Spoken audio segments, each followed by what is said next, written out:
thought this was a mini bike, didn't you? I'm not gonna lie, when I seen it on Marketplace, I thought it was a mini bike too. I guess looks can be deceiving, man. This is a 1987 Honda Fat Cat TR200. These things were all the rage back in the early 90s, and they were also killing everybody from 91 to 95. This motorcycle alone was responsible for killing over 1,200 people. Believe it or not, these things are super dangerous. You're looking at a fat tire motorcycle basically. This thing came with a 200cc engine factory.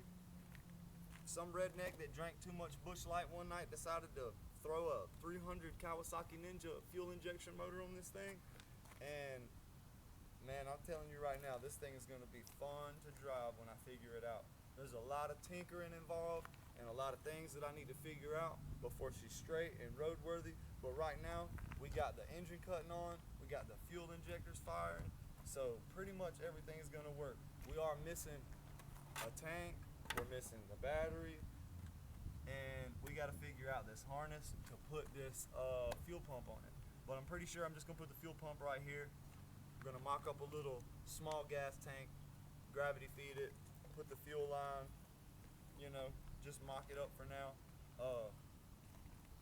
Some redneck guy in Hendersonville sold me this thing, and it's got a fresh powder coat job on it, but it's not powder coated great at all. I'm probably gonna strip all this off. These welds are terrible. They need to be redone. There's a lot of welding and fabrication that needs to be done to this bike just because I want it to look better. There is like sticks hanging off of it, ugly welds that need to be grinded off. All that's gonna be fixed if I'm gonna drive this bike. At the ending of the summer is probably when this project will be on the road. I'm cool with that. You know, we got another mini bike in the shop that was supposed to get powder coated, but we're having a ride out from my friend TL, rest in peace. That mini bike I built for him in his memory, and I'm gonna make sure that I'm riding it at the ride out. Anybody that has a motorcycle is welcome to come out and ride with us. You don't gotta have an invitation or anything like that. You can just message me and say where you guys riding at. You can come ride along with me. I'm not gonna go that fast. I'm just gonna put it around town, you know. But these tires are 11 inches by 8 inches wide, and what I'm planning on doing is a supermoto build. So if I can figure out how to put the supermoto wheels on it, that's gonna be something that I'm gonna do in the future. So make sure that you tune in for that if we can get that to happen. I did find out that the steering column, the steering neck or whatever, it is the same size as a Busa, so I could use the front forks, but we wouldn't have this 12-inch wide fork setup, and I really want to keep that. That's what makes this bike what it is. It makes it look cool. It's different from everything you've ever seen. You know, I like being different. I don't like having something that somebody can just go by and copy me. I like having something that nobody has, and I just like being different. That's me, you know. I've always been like that, so this was right up my alley. When I seen the Kawasaki motor, you know I'm a Kawasaki boy. Like, I'm a cowboy all the way. Like, Kawasaki till I die. My cousin Chris Moore stands on Suzuki, and I love Suzuki. I love Hayabusa. I love Gixxer 1000s, but I love me a good old 636 with some 1000 fuel injectors on it, and to tell everybody that it's a 600 still. So it blow the motor up, but it's fun while you got it. So tune in for that. We'll get we'll try to get the mini bike out of the shop, try to get it stock powder coated, and after that we'll figure it out. I got so much going on that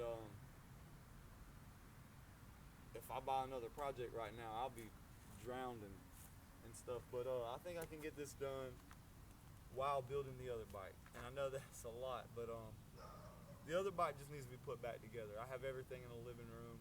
I got a new exhaust for it. M Muffler Shop's gonna fab that. I don't think I'm gonna put an exhaust on this. The exhaust comes about 9 inches back this way, and it doesn't have a muffler on it. And I mean, it's probably gonna sound weird, but who cares? I do have a muffler for it. The guy gave me an exhaust, but I don't think I'm gonna use it. It's got 9 inches a pipe coming off of the header. That's fine for an exhaust, especially for an off-road bike. I want it to sound rowdy anyway, so. What's weird is it's got a bunch of Christian racing stickers on it. Check this out. Single life purpose, answer racing, little cross right here. I thought that was neat. I don't know. So stay blessed. Go find something that needs to be worked on. Pick you up a wrench, build something, make something. Do something with your life other than sitting on the internet watching other people do stuff. I'll keep you guys updated. The only reason I'm doing this is for me in the future, so when I'm riding this thing around, I can go back and show people how I built it. And a lot of people are like, why are you starting to make this content? Why are you doing these videos? They're for me.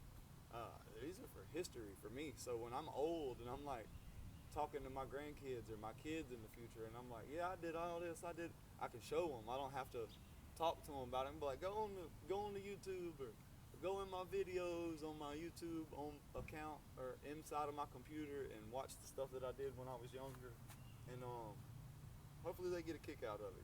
This is just for me. This is not for you. I mean, you guys can tune in and watch what I do, but this is for me, for when I get old and I'm like looking back on my life. I think that's cool. I'm not done. I'm probably gonna buy a real motorcycle. I know a lot of people's comment and be like, why don't you just buy a real motorcycle, blah blah blah. I'm scared, man. I'm not even gonna lie to you. I've been scared for a couple of years. When I sold my bike, I was scared. There was one day I come home and I didn't want to ride it anymore. I lost my friend. Every time I made a turn or every time I was out at a red light, I got real paranoid, like somebody was gonna hit me or I was gonna get ran over. You gotta understand, I lost my mom, my dad, my oldest brother, my uncle, a lot more people, my best friend on top of that. Life hits you hard, but you gotta keep going, gotta get back up, pick yourself up, and fight back, throw some dirt around. So like I said, pick up a wrench, find something that needs some work, man, and fix it. I'll give you guys an update when I get more parts.